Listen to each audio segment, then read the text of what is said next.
É muito natural as pessoas terem medo do sofrimento e desejarem a felicidade plena. O pensador francês Émile Zola diz que o sofrimento é o melhor remédio para acordar o espírito. Carlos Drummond de Andrade ensina que a educação para o sofrimento evitaria senti-lo com relação a casos que não merecem. Será isso possível? Aprender a controlar o sofrimento? Nossa Opinião Livre de hoje conversa com o escritor e professor Luiz Henrique Bosch, que nos últimos 30 anos tem atuado na promoção do desenvolvimento social, dos direitos humanos, enfim, lidando com gente. Luiz Henrique tem 4 livros publicados, todos voltados para a não violência e a construção da paz. O mais recente é, e afinal, por que sofremos? E é esse o nosso assunto do Opinião Livre de hoje. Muito obrigada pela sua presença, viu, Luiz? Eu que agradeço, Silvia, por me receber. Vamos mostrar o livro, uma capa bonita, alegre, que não combina muito com o sofrimento, né? Cheio de borboleta colorida. Mas o sofrimento pode ser muito colorido. Olha só, por que você escolheu esse tema? Foi interessante, foi uma conversa com o nosso filho mais moço, o Alexandre, tem 29 anos agora, e o Alexandre sempre foi muito questionador e interrogador. Já gostei do Alexandre. Ele é bárbaro, nós também, todos somos apaixonados por ele. E nós ficamos uma tarde toda falando sobre a questão do sofrimento, né? E ele trazia muitos pontos à tona. Eu senti que aquela foi uma tarde maravilhosa, assim, como a gente costuma ter na família, de muita conversa. Mas eu queria compartilhar com ele algumas citações, alguns autores, como tu citaste Drummond de Andrade, Zola. Eu tinha cerca de 50, 80 autores com quem eu dialogava sobre a coisa do sofrimento. E eu queria compartilhar isso com o Alexandre. Então comecei a escrever um e-mail. Quando o e-mail tinha 35, 40 páginas, eu disse, não, isso aqui não vai dar certo em um e-mail. Só pesquisando citações e o sofrimento através do tempo, isso, né? Esse tentando alinhar. Esse questionamento. Categorizar também, né? Que tipos de sofrimento existem, qual a forma de compreendê-los na vida humana, quer na vida individual, na vida familiar, na vida da sociedade em geral. Então, eu acabei transformando num arquivo de Word e depois fizemos PDF e enviei para ele. E ele acabou distribuindo entre alguns amigos. E um desses amigos, de surpresa, fez uma edição não autorizada do texto.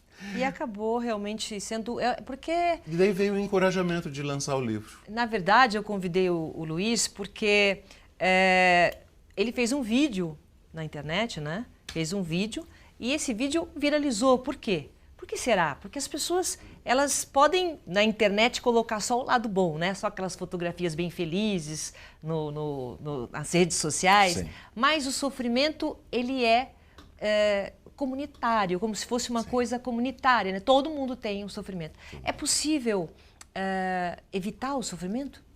Sim, é possível em grande medida, não totalmente. Na verdade, Silvia, o grande problema é que nós no mundo contemporâneo não aprendemos a viver. Como assim?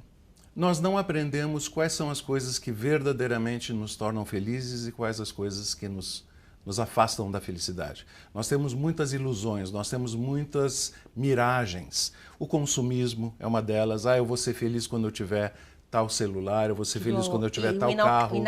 Inalcançável, né? Exatamente, metas inalcançáveis, como tu colocaste. Existem estudos sobre a geração Y que mostram que se comparam uns aos outros no YouTube, no Facebook, e sempre estão por baixo, porque o outro sempre se coloca numa posição perfeita, maravilhosa, encantadora, né? Então, isso já vem de muito tempo. Aristóteles tem uma colocação importantíssima no século IV, V a.C., então 2.500 anos. Ele diz que existem duas espécies de conhecimento, o conhecimento intelectual e o conhecimento moral. Okay. E ele diz, nenhum dos dois tipos de conhecimento, nem o intelectual nem o moral, acontece espontaneamente. Ele depende da educação. Okay. Então, se nós queremos educar uma pessoa para saber ler, fazer contas, raciocinar, ter criatividade, etc., nós temos que levá-la para o ensino fundamental, ensino médio, universidade e assim vai. Se nós queremos ensinar uma pessoa a ser honesta, ser verdadeira, a não enganar o próximo, a não trair o próximo, a fazer o bem, a perdoar, a ter amor, a ter compaixão, a ter tolerância, a não ter preconceito, isso também precisa de educação. Sim. Não vem espontaneamente. Então Aristóteles tinha razão. Só que no mundo contemporâneo, pensa só, nós gastamos milhares de horas aula aprendendo as ciências. Sim, verdade. Química, geografia, matemática, física, etc., que são maravilhosas, são necessárias. Claro. Mas elas sozinhas não são suficientes. Não formam o ser humano. Não formam o ser humano. Não formam o caráter. Exato, Silvia. Tem um pensador americano, um grande pensador, Samuel Johnson, ele diz que a integridade, ou seja, a nobreza de caráter, né? A integridade sem o conhecimento é frágil e ineficaz. Mas o conhecimento sem a integridade é perigoso e terrível. Se Hitler fosse um camponês analfabeto no interior da Pomerânia, da Bavária, não teria causado o Holocausto. Ele só causou porque conseguiu, através do conhecimento que ele tinha, da educação que ele recebeu, da ascensão social que esse conhecimento e essa educação lhe permitiram, criar um Estado fascista. Olha que reflexão importante que você está fazendo. Quem destrói o Estado, quem rouba o erário público, quem destrói grandes corporações, não são pessoas ignorantes e analfabetas. São pessoas de muito conhecimento. Mas não foram... Mas moralmente ineptas. Educadas. Moralmente raquíticas. Isso é um trabalho da família? Isso é Olha, tem um ditado africano que eu adoro, que diz que é necessário uma aldeia inteira para educar uma criança. Primariamente, sim, é da família a função de inculcar valores. Porque nós sabemos hoje em dia, por pesquisas, que uma criança com 2 anos de idade, recém está caminhando, recém está começando a querer falar os nomes dos pais e das pessoas ao seu redor, ela já incorporou todos os tabus da sua sociedade. Tudo que é permissível, tudo que é proibido. Até os 2 anos, quer dizer, a criança, ela já, pelo instinto, ela já incorpora o ambiente onde ela vive. Não é instinto, porque não é automático, é aprendido. Aprende. Aprendido. Ela percebe que a mãe se afasta de pessoas de certa cor e se aproxima de pessoas de outra cor. Ela percebe que no seio familiar dela só aparecem pessoas vestidas de uma maneira e aquelas vestidas de outra maneira, a mãe quando passa reto, meio dura, se afasta. Então ela começa a saber quem é que nos pertence e quem não nos pertence. Agora, como que a gente faz para, já que o assunto é sofrimento, para ensinar? Então, será que é possível a gente ensinar os nossos filhos a não sofrerem? Sim. Dá para ensinar a não sofrer? Sim, muito, muito, Silvia. Por isso, fomos lá resgatar o grande Aristóteles para falar do sofrimento. Por que quando eu disse que a grande maioria do sofrimento pode ser eliminada, porque a grande maioria dos sofrimentos nos vem por falta de virtudes. Se tu analisares o relacionamento de um casal, ou de uma família, ou de uma escola, ou de uma sociedade, ou entre as nações, tu vais ver que qualquer problema, pequeno ou grande, teve a sua matriz na falta de uma ou mais virtudes. Ou faltou paciência, ou faltou justiça, ou faltou perseverança, ou faltou bondade, ou faltou atenção, ou faltou veracidade, e assim vai. Nós trabalhamos com corporações e com escolas com um conjunto de 61 virtudes. Nossa, quantas virtudes. Exato, quando nós pedimos para pais e professores nos dizem algumas virtudes, não vem mais do que 4 ou 5. Trabalhamos com 61.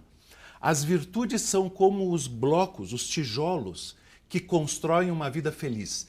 E quanto mais virtudes nós colocamos na vida, menos nós sofremos. Quer dizer, e menos fazemos os outros sofrerem. Quer dizer, importante isso. A base do sofrimento está na falta justamente A das maior virtudes. parte do sofrimento É uma por falta de traição, virtudes. é uma mentira, Exatamente. né, que faz o outro sofrer. Perfeitamente. Agora, a felicidade está muito ligada ao sofrimento, então, né? A gente pode dizer isso, porque às vezes você é feliz e a falta de virtude de alguém faz também com que você vá para o sofrimento. Sabe, quando nós começamos a trabalhar com as virtudes e com o lado espiritual do ser humano, não só o lado intelectual, acontece uma coisa muito interessante. Tem um ditado oriental que diz que as pessoas podem se autoconhecer de duas maneiras, ou como um lago ou como um oceano. As pessoas que se autoconhecem como lago, quando vem um vendaval, um tufão, um furacão, toda a água do lago fica misturada com o barro do fundo, não se vê nada, é uma mixórdia. Mas as pessoas que se conhecem como oceano, o furacão bate na superfície, mexe com a água, mas as profundezas estão serenas. Ai, eu quero ser oceano. Claro! E todos Ai, como nós é que a gente faz para podemos ser aprender a ser oceanos. oceano? É o trabalho em cima das virtudes, é o trabalho em cima da fé, é o trabalho em cima da crença. E você Eu falou uma acho coisa que isso é importante. importante. Eu acho que tá, realmente, a gente não vai entrar nesse parâmetro, porque aí seria uma grande discussão, mas também falta um pouco, muito até de fé, De uma fé. base, né? Uma base religiosa. Deixa eu colocar uma coisa. Até Sim. nós não vamos polemizar, mas quero fazer uma colocação conceitual que eu acho que é interessante para quem possa estar nos vendo e ouvindo. Eu estudei história, além do urbanismo e do desenvolvimento social, depois no mestrado, e há uma tendência de se dizer assim, a religião, as religiões trouxeram muitas coisas boas para a humanidade, não há dúvida. Até hoje nós lemos Buda e ficamos encantados, lemos Krishna, ficamos encantados, mas também trouxeram muita coisa ruim. Porque também provocaram a Inquisição, também provocaram as cruzadas. Veja a barbárie que agora os radicais islâmicos estão cometendo. Eu convidaria as pessoas a pensarem o seguinte: se um homem come, trabalha, dorme, lê, toma banho, dança, sai para passear com a esposa ou a namorada, vai ao cinema, então nós chamamos ele de homem. Mas se um homem não dança, não come, não dorme, não sai para passear com a namorada, não trabalha, não respira, nós não chamamos ele de homem, nós chamamos de cadáver. São dois conceitos distintos. Certo. São João, na primeira epístola dele, ele diz: sabei que Deus é amor. Quem não ama não conhece a Deus. Então, quando a religião não tem amor, não é religião, é cadáver de religião. A gente Não podemos misturar as duas coisas. Sim, sim. Senão misturamos alhos com bugalhos. As religiões, o hinduísmo, o budismo, o zoroastrismo, o cristianismo, fé Bahá'í, todas as grandes religiões mundiais sempre ensinaram o amor. O desamor é ensinado por cadáveres de religião que são ressuscitados por pessoas fanáticas. Então, isso mostra que é possível ter uma fé sem ser fanático. É verdade. O Brasil é um exemplo disso, o Brasil é maravilhoso por causa disso. Nós temos a tia que é espírita, nós temos o tio que é batista, temos a avó que é católica, temos o pai que é metodista. E é nessa beleza que a gente celebra junto o Natal, que a gente celebra Pessah, que a gente celebra a espiritualidade que existe em cada um de nós. Eu acho interessante para você ver, né? Nós estamos falando de sofrimento e estamos viajando, né, em todos os segmentos. Mas o que é importante, a gente está terminando esse bloco, tem muita coisa que a gente ainda vai falar, mas o importante, para deixar aqui, né, ô Luiz, é que o sofrimento, ele acontece quando falta a base da virtude, quer dizer, o princípio moral. Quando falta o princípio moral, eu sofro, eu faço as outras pessoas sofrerem. Por quê? Porque faltou alguma coisa do lado moral e do lado do caráter. Isso. Essa é a grande... E com isso eu te direi que nós eliminamos... Claro, não há estatística sobre isso. Mas, dentro da minha visão, nós eliminamos a grande maioria do sofrimento. 80% do sofrimento é eliminado assim. Se as pessoas do trabalho se tratarem com sorriso, se as pessoas da família se tratarem com lealdade, se as pessoas da rua se tratarem com gentileza, nós não vamos ter inúmeros sofrimentos. Se não houver ninguém roubando a Petrobras, se não houver ninguém roubando o Banco do Brasil e assim vai, independente do que for, nós vamos ser mais felizes. É verdade. O restante do sofrimento é necessário. A gente pode falar sobre esse no outro bloco, se tu quiser. Ok. Então, vamos fazer um rápido intervalo, daqui a pouco a gente continua. E eu quero também falar do crescimento, né? Primeiro falamos sobre que é possível a gente não sofrer por uma base. Agora, quando o sofrimento acontece, o tanto que a gente cresce com ele. Perfeito. Um instante só. Até já. Perfeito. Universidade Paulista Unip é a preferida do mercado de trabalho. 5 anos consecutivos, ranking universitário confirma. Unip é a universidade particular preferida dos que contratam em todo o Brasil. Unip, qualidade e empregabilidade realmente comprovadas. Estamos de volta hoje recebendo o escritor e professor Luiz Henrique Boist, que lançou o livro Afinal, Por que Sofremos? Professor, o sofrimento ajuda a amadurecer, né? Sim. Eu sempre acho que quem não sofre não cresce. É por aí? É por aí, sim, sem dúvida. Aquela citação que tu fizeste do Émile Zola no começo e de Drummond dizem isso, né? No livro eu faço um diálogo com autores que eu amo muito, né? Um deles é o Cervantes, com o Dom Quixote. Também Carlos Drummond de Andrade aparece, Fernando Pessoa.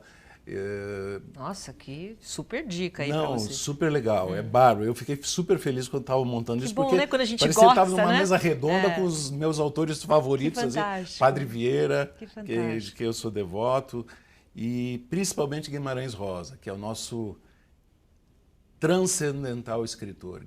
Guimarães Rosa, se ele escrevesse em inglês, francês, alemão, até espanhol, teria ganho o prêmio Nobel, com certeza. É mesmo? Infelizmente, o português é uma língua marginal dentro da cultura mundial. Que incrível. A literatura de Rosa é das mais extraordinárias que já se concebeu.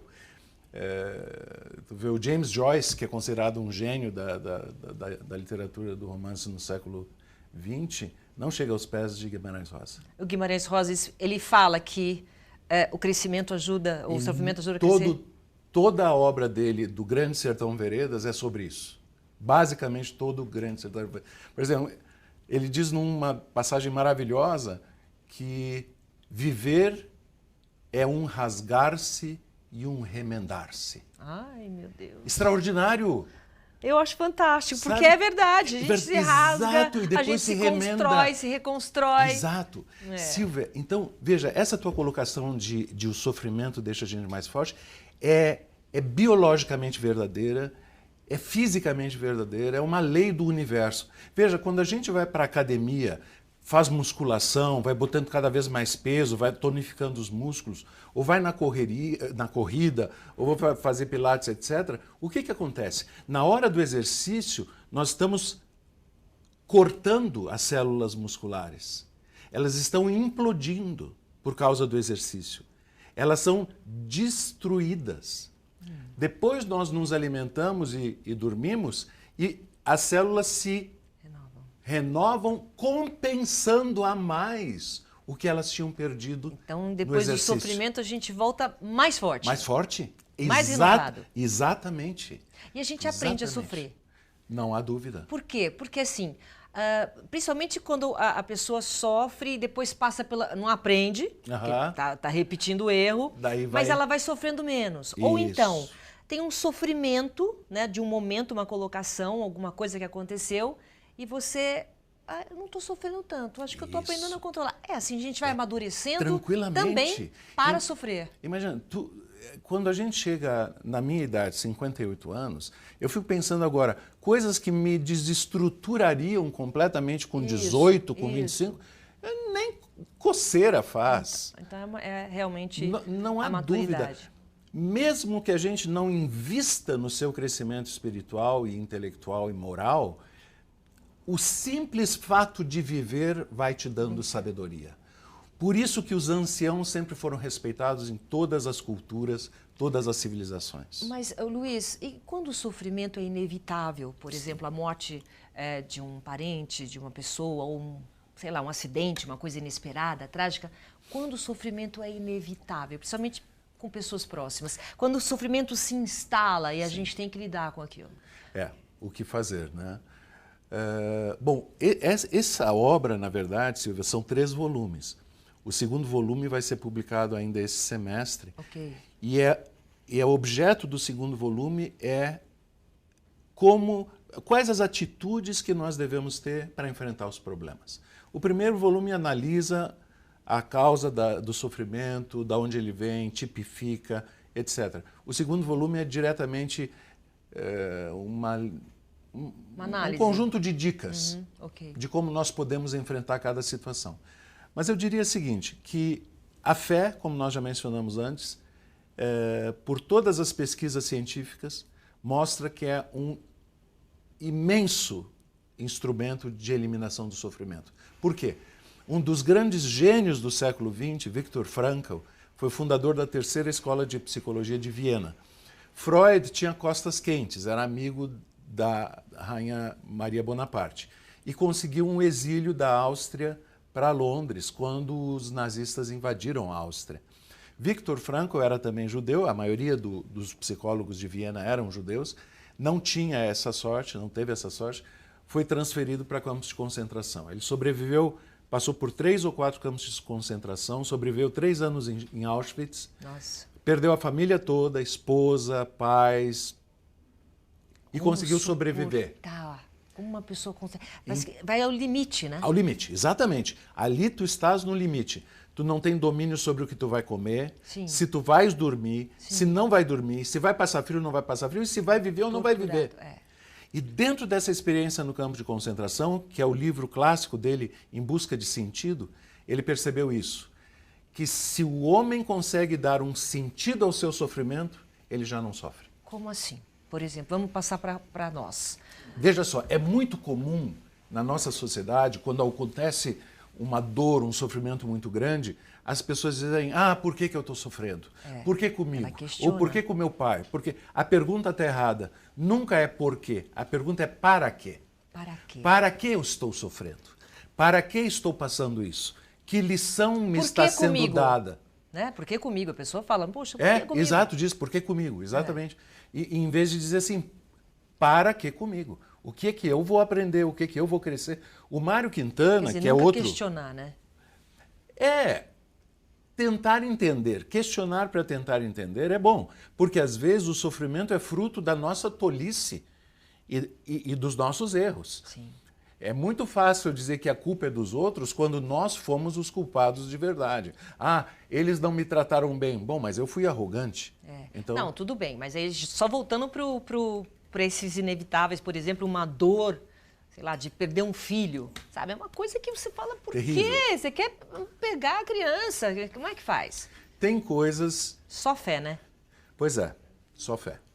Eu acho assim, tem coisas que nós conseguimos passar e superar e damos graças a Deus. Na hora da dor, na hora do sofrimento, o que nós temos que ter com as pessoas é compaixão. Porque é detestável alguém que imagina que já sabe que a dor é importante, que a dor aperfeiçoa a alma e tudo isso. Chegar do lado de uma pessoa sofrendo e dizer, tu vai ver, não sofre, isso é para o bem. Dessa hora a gente tem que abraçar, dar um beijo e chorar junto. Dizem que para você salvar um homem perdido na floresta, tem que chegar até ele. Não pode ficar do lado de fora da floresta e dizer, ei, você está perdido, ou você está perdido. Isso não, mesmo. Tu tem que chegar lá. Não é apontar, né? Tá junto. Exato. Agora, mas eu acho que às vezes o sofrimento é tão forte, não sei, me corrija, por favor. Eu acho que o nosso corpo ele é tão maravilhoso, né? Tão perfeito, que parece que ele se protege. Assim como ele se blinda de um corpo estranho, alguma bactéria, né? O corpo todo reage, eu acho que ele reage também ao sofrimento. Tanto que a gente tem aquele sofrimento, depois não é que a gente parou de sofrer, mas aquilo fica lá guardadinho e a gente não mexe naquilo, muitas vezes, para não voltar a ter a mesma sensação. É normal isso, não é? Sim, é normal, é super normal. Né? Você não quer mexer naquilo porque você sabe que você vai sofrer. Isso é uma administração do sofrimento ou é uma forma, é um mecanismo, um gatilho para não sofrer? Depende de como a pessoa encara. Se for uma fuga, em algum momento a pessoa vai ser chamada a enfrentar essa verdade. Mas se for uma estratégia de superação do sofrimento, do jeito eu sofri, eu aprendi, está fechado o ciclo. Então, não precisa lembrar mais, entendeu? Então, tem isso também. Muitas vezes a gente questiona o que está acontecendo com a gente. Outras vezes, parece que a gente sabe que o ciclo foi fechado. Sim. Então, a gente sofre menos. É Sofre isso. menos, é isso. É dar significado àquele teu sofrimento. Né? Nenhum de nós escapa da doença, nenhum de nós escapa da morte e dificilmente escapamos de algum acidente ou algum dissabor relacionado à saúde financeira, relacionado a amizades, a amores, né? E que a gente possa ter. Mas se nós conseguirmos atribuir um significado de aprendizado a cada um desses sofrimentos... E não repetir, né? Exato. Sabe, antes de você claro. falar, você ia falar do Mário Quintana e eu te interrompi. Tranquilo. Era alguma coisa a ver realmente com isso? O Mário Quintana é um homem extraordinário também, é outro injustiçado. Nunca esteve na Academia Brasileira de Letras. Eu pensei que você fosse falar Não, eu ia sentido... falar dele porque ele diz uma coisa muito incrível. Ele diz que a felicidade bestializa os homens. Só o sofrimento humaniza. Eu concordo também. É impressionante. Mas é aquela coisa que você tem que sofrer para aprender. Só sofrer. Tem que perder para valorizar. Mas a gente pode... É aquela história. Eu posso aprender através dos meus erros, isso é uma pessoa inteligente. Eu posso aprender através dos erros dos outros, isso é uma pessoa sábia. Eu posso aprender através dos ensinamentos divinos, isso é uma pessoa santa. Então, se a gente pega um São Francisco de Assis, Madre Teresa de Calcutá, Gandhi, que era hindu, né? Tu vai ver que eles não precisaram passar pelos erros que a maioria das pessoas tem que passar para aprender. Eles já aprenderam direto na fonte. Isso é sabedoria, né? Imensa. Mas isso é uma teimosia do ser humano, então E está nos faltando. Está faltando o ensino de virtudes do ensino médio. Está faltando o ensino de virtudes, eu na adorei universidade. Isso. Nós temos médicos competentíssimos tecnicamente e sem a capacidade humana de informar a família sobre o fim da vida de um doente. Eu não quero perder, quer dizer, nós estamos até terminando, temos pouco tempo. O Luiz Henrique também é consultor da ONU, né? Você é consultor de relacionamento, de desenvolvimento da ONU. O que de principal no aspecto de sofrimento está sendo feito para amenizar um pouco o que está passando a humanidade? Só para a gente encerrar. Silvia, há muitos esforços. Há muitos esforços por parte da ONU para conseguir saídas pacíficas para os impasses mundiais. Existem organizações e instituições não governamentais que têm trabalhos maravilhosos, como Médicos Sem Fronteiras e a Cruz Vermelha, o Levante Vermelho.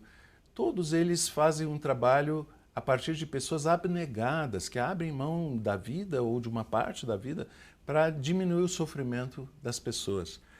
Então, nós nunca tivemos na história da humanidade condições de vida tão boas para tanta gente.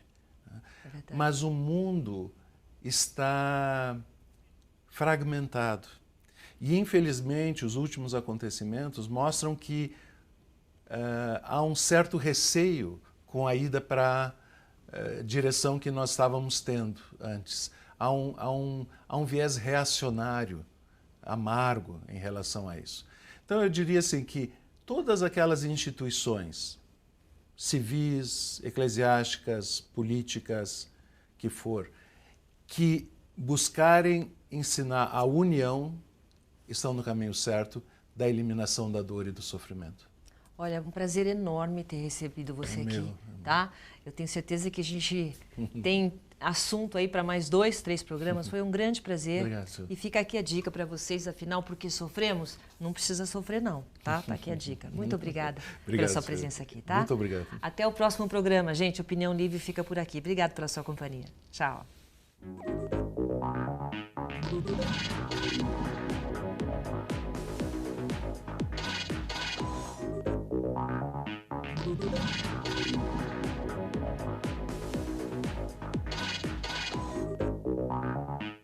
Universidade Paulista Unip é a preferida do mercado de trabalho. 5 anos consecutivos, ranking universitário confirma. Unip é a universidade particular preferida dos que contratam em todo o Brasil. Unip, qualidade e empregabilidade realmente comprovadas.